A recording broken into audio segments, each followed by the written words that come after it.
Ce matin, dans la causerie, on parle essentiellement des mouvements d'humeur enregistrés au niveau de l'université d'Abomey-Calavi. C'était le mardi dernier. On a assisté à des mouvements d'humeur qui ont dégénéré. On va beaucoup plus en discuter comme sujet principal dans la causerie avec Raphaël Zosungo. Bonjour. Oui, bonjour, monsieur Stan Amour.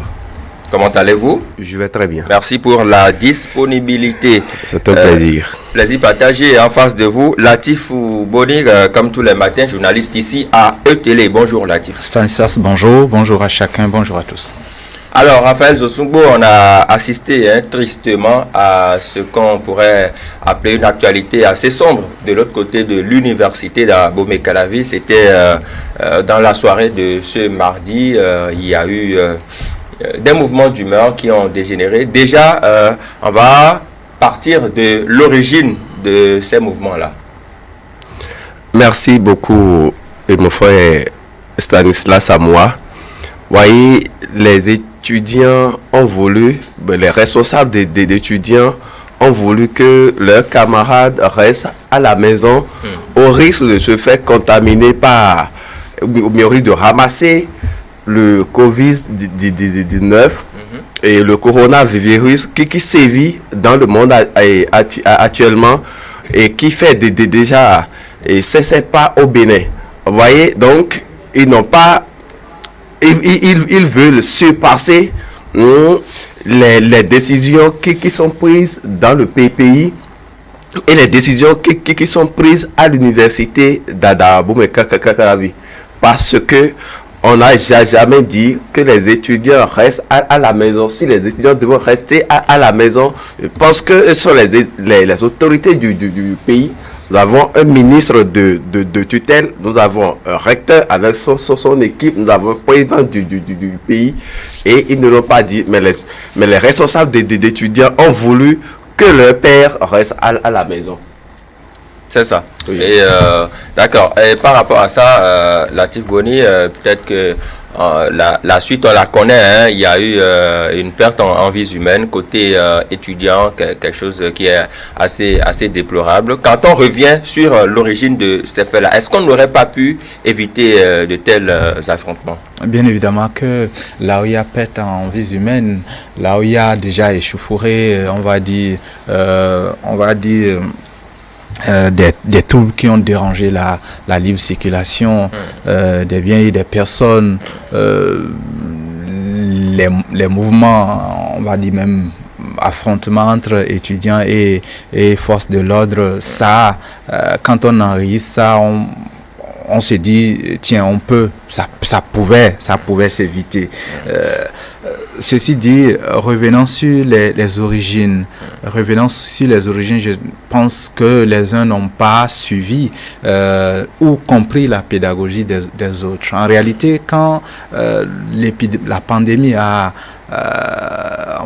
commencé par inquiéter ici au Bénin, je pense que les autorités ont évalué la situation et l'université fait partie de ces structures-là, même avant l'État avoir pris, on va dire, une décision, notamment pour ce qui concerne l'école doctorale pluridisciplinaire, à suspendre par exemple les manifestations liées aux soutenances de thèses, par exemple. Pourquoi? Parce que dans la plupart donc des jurys, il y a des membres qui viennent de l'extérieur. Ils ont suspendu ça. Ensuite, l'université, suite aux premières décisions de l'État, l'université, le rectorat a interdit les manifestations dépassant 50 personnes.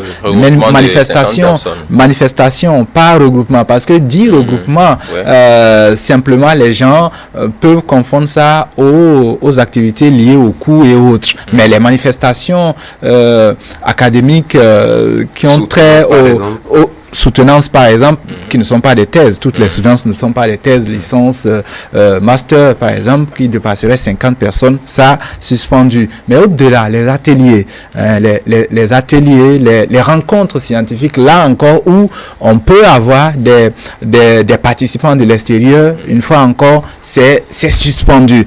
À partir de cet instant-là, il y a quand même on était au niveau universitaire sécurisé par les retours, ou plutôt les entrées venant d'ailleurs qui pourraient, on va dire, introduire le virus à l'université d'Abomey-Calavi. Même les chercheurs qui étaient à l'étranger, en toute responsabilité, moi je connais 2 au moins qui se sont confinés au retour, avant même que l'État ne commence par imposer le confinement systématique. Donc, ceci dit, je pense que au niveau universitaire, les gens ont joué le rôle enfin, l'administration, si vous voulez, le rectorat, a joué quand même le rôle qui était le sien. Maintenant, après, peut-être que dans la pédagogie, les gens n'ont pas lu à juste titre les décisions, ou les gens n'ont pas eu les explications peut-être qu'il leur fallait, parce que les gens ont confondu cette on va dire suspension des activités qui pourraient drainer le monde dépassant 50 personnes au coup où on vous parlait d'amphi 1000 plein, d'amphi plein. Je pense qu'il y a eu vraiment une mauvaise interprétation. Ça, c'est vraiment l'origine. Après, quand on est responsable étudiant, ça voudra dire quoi? Qu'on est responsable des gens qui ont minimum le bac. Et je m'interroge, quelqu'un qui a minimum le bac, c'est vrai que maintenant les âges, ou plutôt les aspects physiques ne sont plus semblables. On a des genoux, oui, on a des genoux. Les physiques 14-15 ans. Oui, ne sont plus semblables au physique de mon frère quand il était universitaire. Mais tout de même, le bac, bac plus 1, bac plus 2, bac plus 3, c'est des gens tout à fait responsables. Ces jeunes dont vous parlez, qui viennent de quoi? De Malanville, qui viennent on va dire de très loin, dans le Koufo, dans le Mono du centre du pays, le plus souvent, même en grande partie, ne sont pas avec leurs parents. Ils se gèrent, si vous voulez. Ils peuvent prendre des décisions. Ils peuvent apprécier la situation, soit faire confiance aux autorités rectorales, étatiques, ou carrément prendre la décision de rester chez eux. Parce que quand on a le bac, on n'est plus, on va dire, on n'est plus gamin de point de vue intellectuel. Et quand on a le bac, on ne peut pas évaluer la situation, prendre une décision. J'ai envie de dire qu'on ne mérite pas son bac. À partir de cet instant-là, les manifestations visant à vider les amphithéâtres, avec le nombre qu'on imagine, ce sont des initiatives qui exposent plus les gens qu'ils ne les protègent. C'est ça. Et vider de quelle manière, justement? Vider parfois voilà, donc je pense que là, on a peut-être eu envie de protéger les gens, ce qui est bien.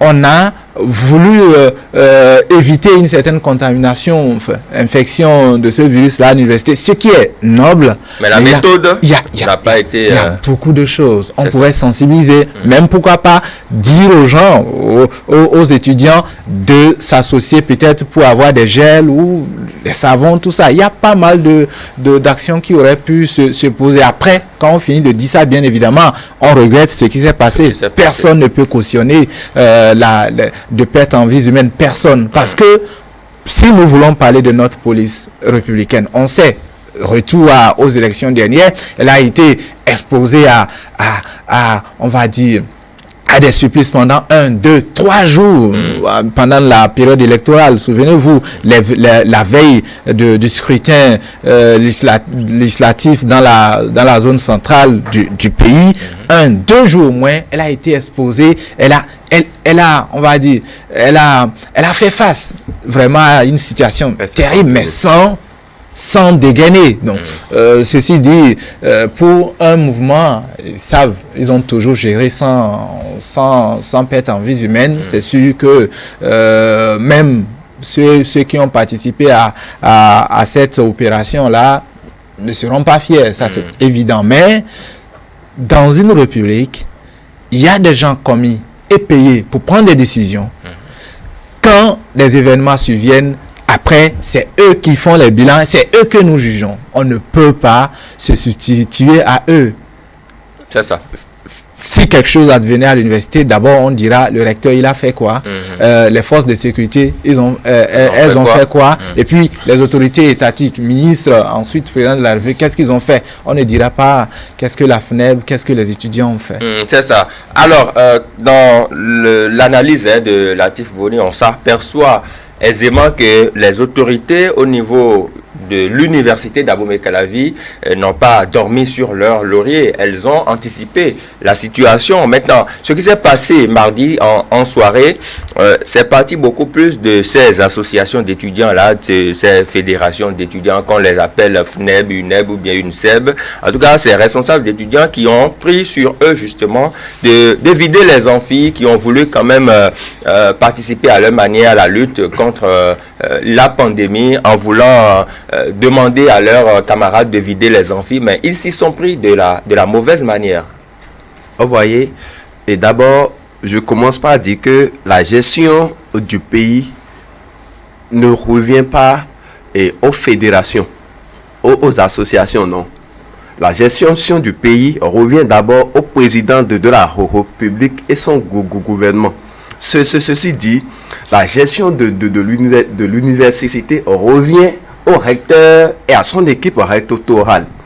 Et c'est ce que les gens oublient souvent. Ils pensent que eux autres, ils sont à la maison, ils dorment, ils sont dans leurs affaires. Ils croient que les autorités ne font rien en fait. Qui peut rester insensible à ce mal? Eux autres, ils dorment à 20h, à 21h, à 22h. Mais les gens sont prêts, nos autorités sont prêtes à se réveiller plus tard la nuit, à convoquer de réunions et à réfléchir sur la vie des étudiants en fait. Eux autres, ils ne savent pas ça.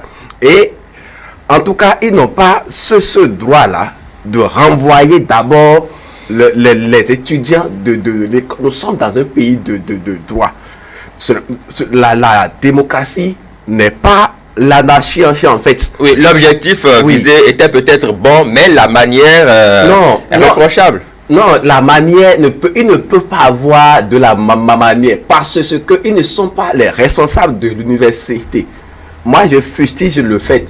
Parce que nous sommes là, les gens ont dit, ce sont des gens qui ont réfléchi et qui ont dit, à partir de 50 personnes, des mouvements ou bien des activités, des manifestations de 50 personnes sont autorisées. Mais plus non. Ça veut dire que au fur et à mesure, les gens vont réfléchir sur notre vie et sur la vie du peuple estudiantin. Donc, la masse est déjà géante pour qu'une fédération gère en fait. Donc, mon ami dans l'enfant dit que les étudiants, chacun est parfaitement mûr pour faire une démarcation entre le bien et le mal, pour rester chez lui et pour venir à l'université en fait. Moi, je ne peux pas venir à l'université apprendre et permettre que des gens me renvoient de l'amphi. C'est déjà violer mon droit. Donc ça ne peut pas marcher parce qu'il ne peut pas avoir un consentement général. On ne peut pas être unanime. Ça c'est unanime. Moi, enfin, si vous voulez, je vis dans une maison, il y a pas mal d'étudiants. Certains ont pris, et ça, c'est bien avant même que, on va dire, les premières décisions au niveau étatique ici ne soient prises. Certains ont pris, on va dire, le risque de dire, je n'irai pas parce que, voilà, je n'ai personne ici et puis, bon, ça sera compliqué. Certains ont pris cette responsabilité-là, on ne leur a pas tranché la tête. Ensuite, il y en a qui, un peu plus dubitatifs ou même pratiquement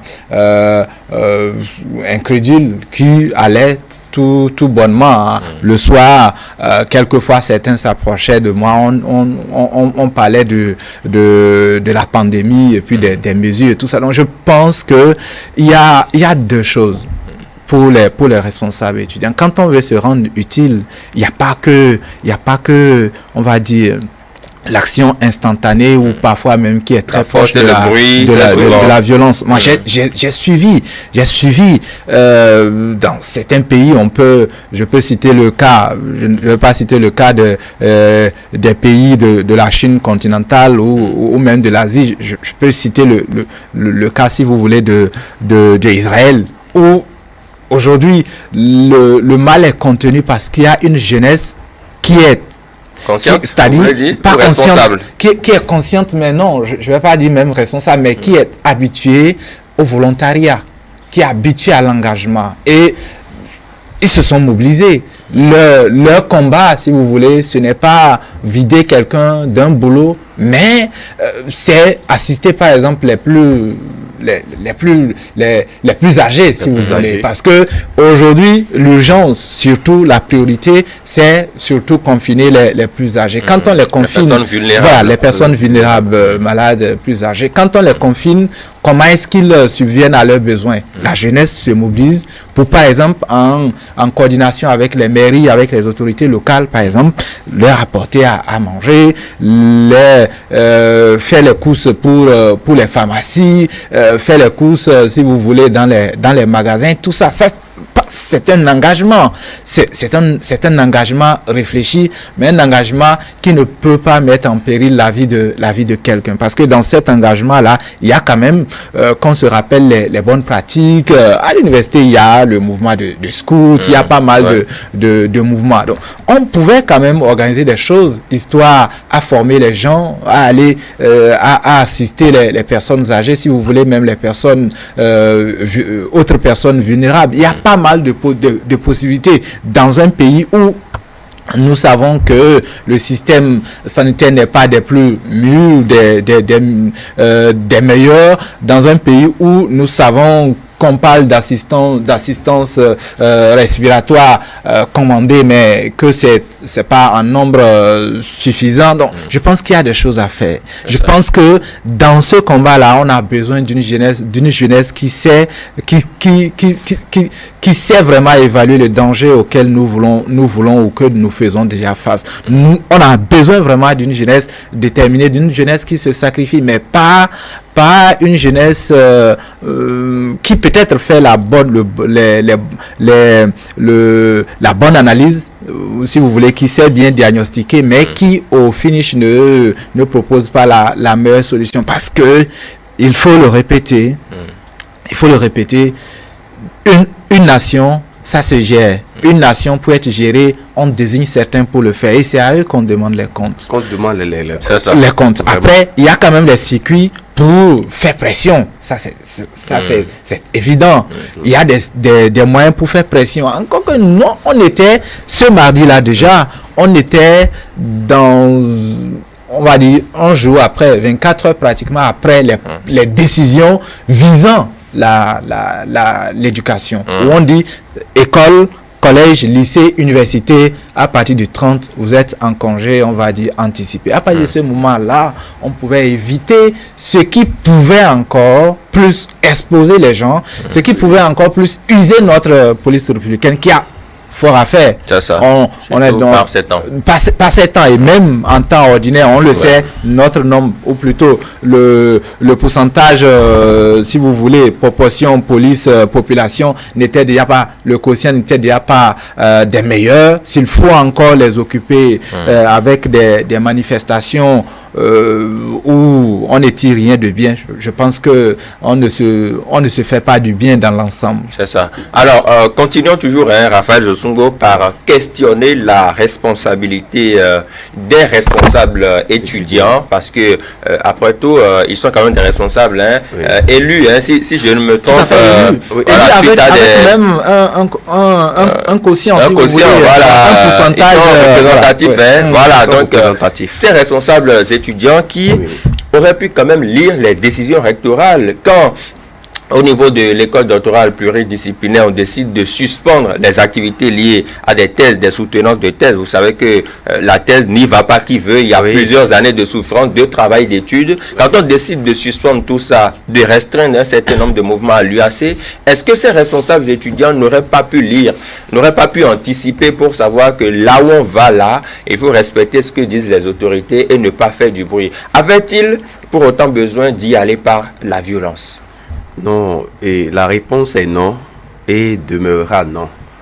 Parce que, vous voyez, nous sommes dans un pays où, je le répète, il faut savoir respecter les décisions étatiques.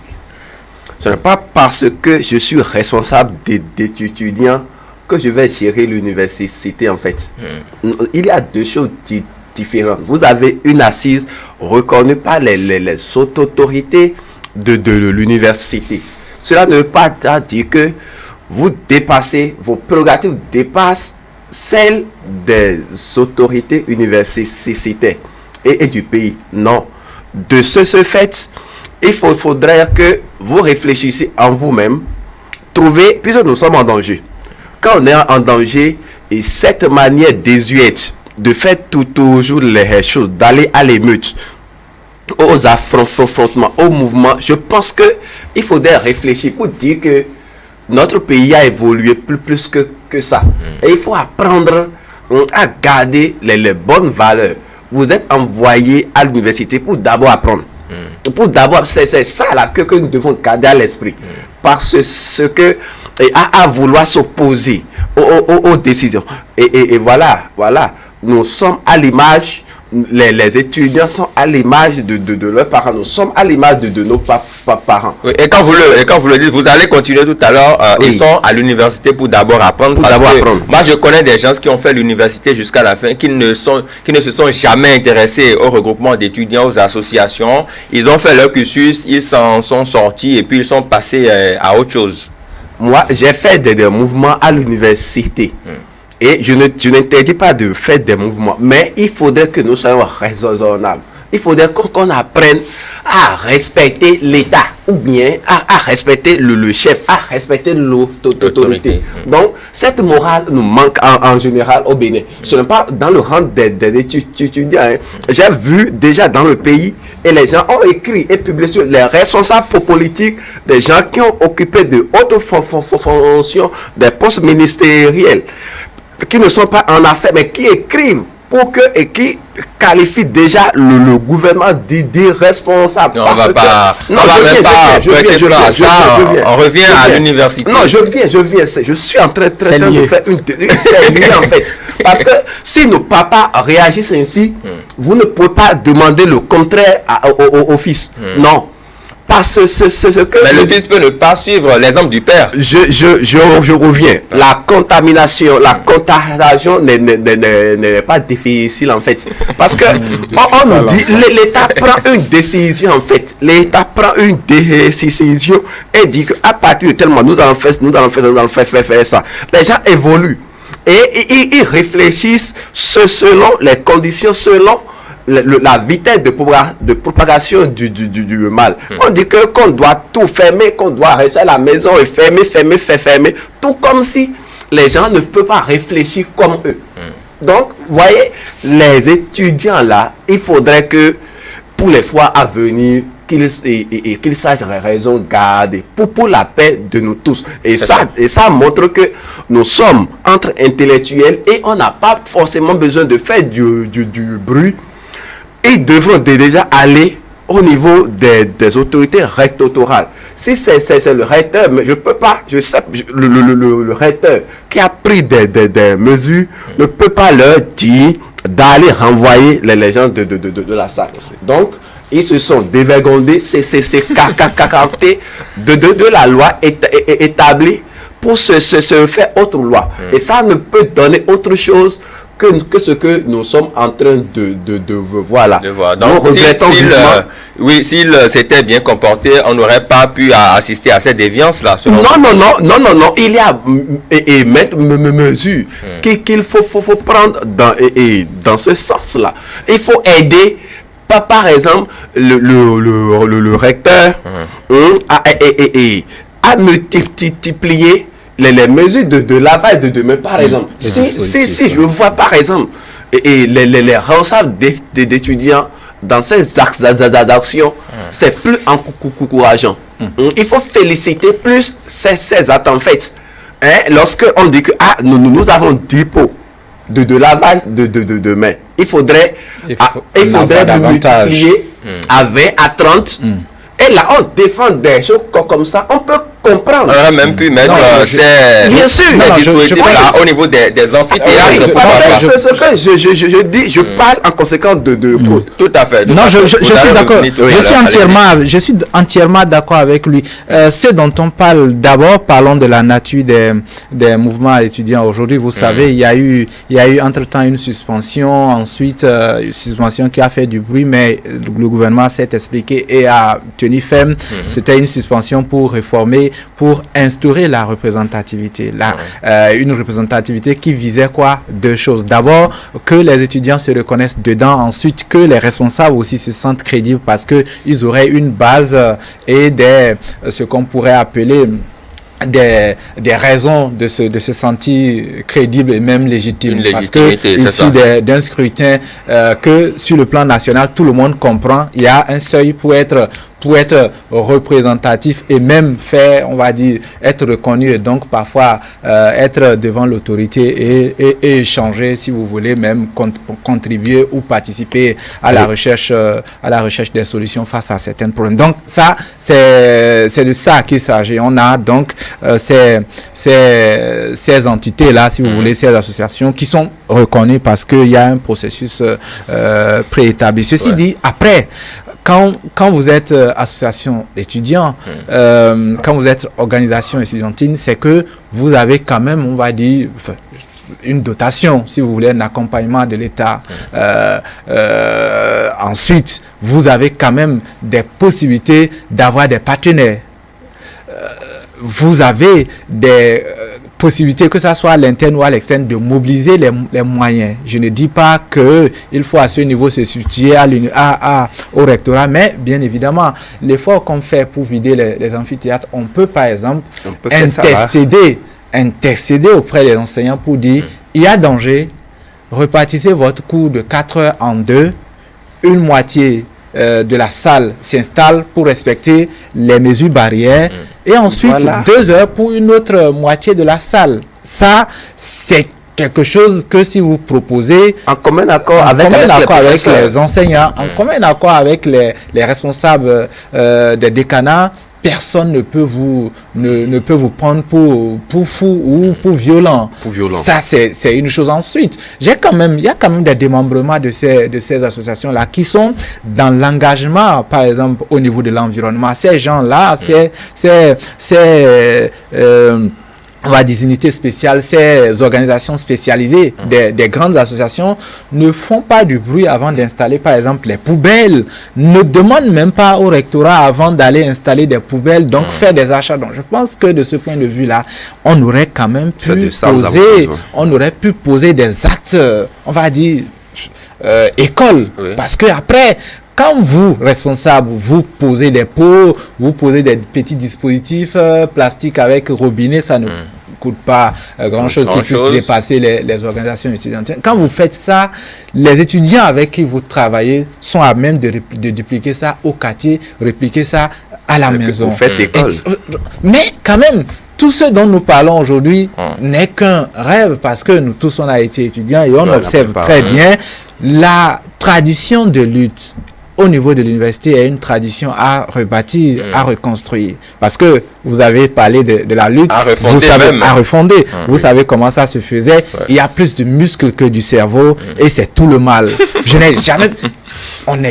Nous parlons d'un monde d'intelligence. Ouais. Nous parlons... Le haut lieu du savoir. On se plaît à le dire. Ça l'est toujours. Notre université, elle est quand même cotée, si vous voulez. Mais après, il faut que les étudiants se saisissent des armes universitaires. Il y a des tribunes, ponder des tribunes qui puissent faire bouger, qui puissent faire penser les autorités. Ça, c'est une possibilité. On a dans le rang de ces responsables-là des ENAC, des gens venus des écoles crème, si vous voulez, mais des tribunes. Écrivez, publiez, par exemple, que ça soit dans la presse ou même adresser des lettres ouvertes, ce sont des armes.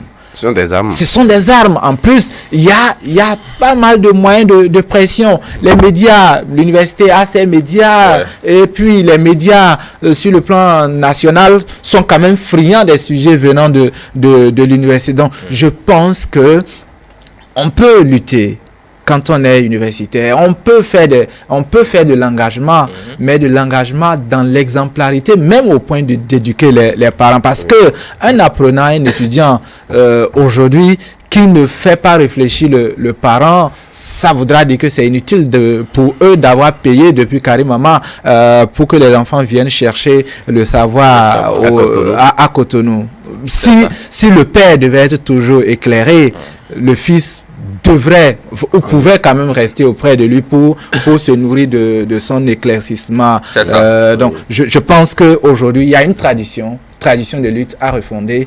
Celle-là, elle est universitaire. C'est ça. Et toujours dans le cadre de ces mesures prises au niveau de l'université d'Abomey-Calavi, il y a que le COUS, le Centre des œuvres universitaires et sociales également, est entré dans la danse et par un communiqué qui date de ce 25 mars 2020, il y a suspension désormais de toutes les activités. On dit en raison de la pandémie de coronavirus qui sévit actuellement dans le monde et dont le Bénin a déjà enregistré 5 cas.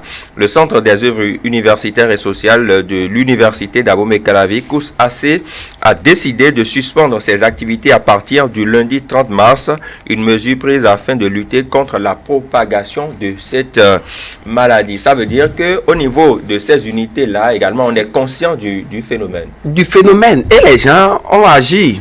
Les gens ont agi. Et ils continuent d'agir selon les informations qu'ils reçoivent. Vous voyez. Et les gens croient que peut-être j'ai géré l'université, c'est gérer les 4 murs de sa maison. Non, c'est plus que ça en fait. Vous voyez, les gens parlent de fermeture. Ce n'est pas considérable à rabattre le portail de sa maison en fait. Non, il y a une kyrielle de choses qui est mise en place pour que l'étudiant se sente quand même en sécurité. On dit qu'il y a ça, qu'il y a ça, qu'il y a ça. Chaque unité et au niveau de l'université d'Abomey-Calavi et des universités du Bénin, chacun a pris en lui ses responsabilités pour sauvegarder la vie des étudiants en fait. Donc ce n'est que le mort qui ne sait pas les courses que l'on fait pour son enterrement. Le fond dira mieux la chose. Tu es nous emmènons. Donc les gens sont là et ils ne savent pas les réflexions que l'on mène, qui sont menées pour qu'ils soient quand même là. Je pense que dans les affrontements, est-ce qu'il n'y a pas contact? Alors qu'on évitait les contacts. Donc je pense que je ne suis pas en train de remercier la police républicaine pour avoir agi ainsi. Je ne sais pas. Non mais les forces de l'ordre sont quand même là. On dit forces de l'ordre. Ils sont là pour ordonner et pour elles ne pouvaient quand même pas laisser la situation perdre.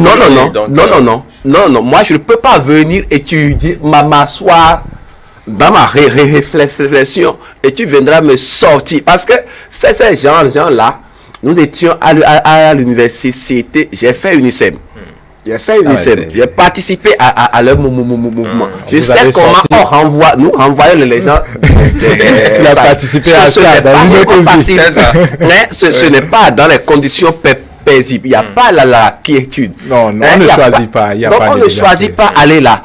Et véritablement, je pense que cette méthode de faire de nos frères et sœurs devra être revue. C'est ça. Ils ont été loin, Latif Boni, on a barré les voies, le ce n'est pas bien. Si on a un ancien qui... Ancien syndicaliste étudiant. Mais si vous voulez, j'ai été un peu proche à un moment donné de gens de l'UNICEM et assez jusqu'à présent m'appelle, je pense, Gounou. Il m'appelle Gounou, quelque chose comme ça, parce que j'ai même participé à organiser une rencontre des rois chefs traditionnels. Donc on a gardé de très bonnes relations et je pense que c'est des gens qui aiment apprendre. En termes d'idéologie, ils se nourrissent très bien. Cultiver. La plupart, quand ils prennent la parole, ça tranche avec l'ambiance Mais quand vous dites ça après, dans l'action, dans l'opérationnalisation des idéologies, quand vous réfléchissez bien, vous ne pouvez pas vous retrouver. Ceci dit, je reviens je reviens à la question de la police. La police ne peut à grand jamais se satisfaire ou se féliciter d'une situation qui ôte la vie à une personne. À une personne. Ça, je sais que c'est sûr qu'il y a des choses qui se font à l'interne par rapport à ça. Bien évidemment, qu'on ne fait pas l'apologie des tragédies. On ne peut jamais faire l'apologie des tragédies. Non. Ceci dit, revenir au courses pour dire une chose, que les deux choses sont liées. Les deux sont liées. Quand le 24, vous êtes prompt à sortir les gens Maloum Militari des salles, n'oubliez pas, au niveau des cabines, au niveau des dortoirs, on sait comment ça se fait. Parfois, c'est des dortoirs pour 2 personnes, mais souvent, les gens se retrouvent à 8. Proximité, parfois même pas trop propre. Donc, bien évidemment que le cours qui n'est pas un appareil pédagogique, académique, mais un appareil social, prendre ces mesures, parce que n'oubliez pas, le cours aussi, c'est le transport. Ce transport-là, c'est toujours bondé plus que les topa. C'est le transport, c'est le restaurant. C'est le restaurant. Voilà. Le restaurant aussi, les rangs, donc, je pense que le cours même est l'expression, on va dire, de l'incapacité de respect de la distance sociale, des mesures barrières. Ouais. Donc, bien évidemment, après, c'est responsabilité. Moi, j'attends de voir comment est-ce que les responsables étudiants vont réagir face à ça. Parce que la décision, c'était 2 jours. 2 jours pour déposer les clés. C'est le 30 que les cabines se font, mais vendredi, 18h au plus, tout le monde doit avoir déposé les clés. Comment est-ce que les responsables étudiants pouvoir gérer ça? Est-ce qu'on avait anticipé? Voilà les choses sur lesquelles il fallait anticiper. Maintenant, il y a aussi les médias de l'université auxquels vous faisiez référence tout à l'heure, qui devraient peut-être suspendre leurs activités également. On connaît bien Radio Univers, le Héros, le Révélateur et d'autres institutions également. Pas forcément, parce que mais que faire, puisque ces médias-là, c'est des étudiants qu'ils forment chaque année. Voilà. Non, tout le monde réaménage, on va dire, son agenda, mais ces institutions-là sont de très loin considérées comme institutions étudiantines. Les autorités universitaires, ni même nationales, non. Pas de problème à ce niveau. Mais elle fonctionne dans l'université. Tout à fait. Elle fonctionne dans l'université. Ceci dit, l'université ne sera pas non plus, on va dire, une zone close impénétrable. Et donc, je pense que, comme je le disais, les autorités n'ont aucun problème avec ces institutions. Même au temps fort des crises que nous avons regrettées, qui ont même poussé les autorités à réformer, ces institutions ont toujours eu de l'espace pour opérer. Donc aujourd'hui, bien avant même les émeutes, si vous voulez, le mouvement d'humeur, la radio déjà avait publié un communiqué disant que si vous voulez, son programme est réaménagé. Je pense que le tout, c'est dans le souci de tenir compte des mesures barrières parce que il s'agit d'une formation, on va dire, mais de la pratique d'un métier. Je pense que les responsables à ce niveau sauront jouer pour à la fois ne pas couper, fermer, mais aussi se prévenir la propagation du virus. Et non, le plus souvent, mais les autorités ne les considèrent pas comme faisant partie du lot, parce que année après année, ils se sont quand même montrés responsables et bien évidemment, ils ont montré qu'ils peuvent être différents de tout le reste. De tout le reste, d'accord. Merci à vous. Voilà ce qu'on pouvait dire sur ces mouvements d'humeur enregistrés au niveau de l'université d'Abomey-Calavi. C'était mardi dernier en soirée. Vivement que le calme qui est revenu puisse perdurer et puisse durer dans le temps, et qu'au niveau de la communauté universitaire en général, on puisse respecter les mesures barrières prévues par le gouvernement. Il y va de notre santé à nous tous, de la santé. Surtout adopter d'autres armes de lutte qui sont souvent très efficaces. Très efficaces. Merci beaucoup à vous, Latif Boni, journaliste ici à E-Télé. Merci à vous, Raphaël Zosungbo, enseignant. Vous avez analysé cette actualité avec nous. Et merci à vous, chers amis, de nous avoir suivis. Rendez-vous demain 6h45. Passez une belle journée.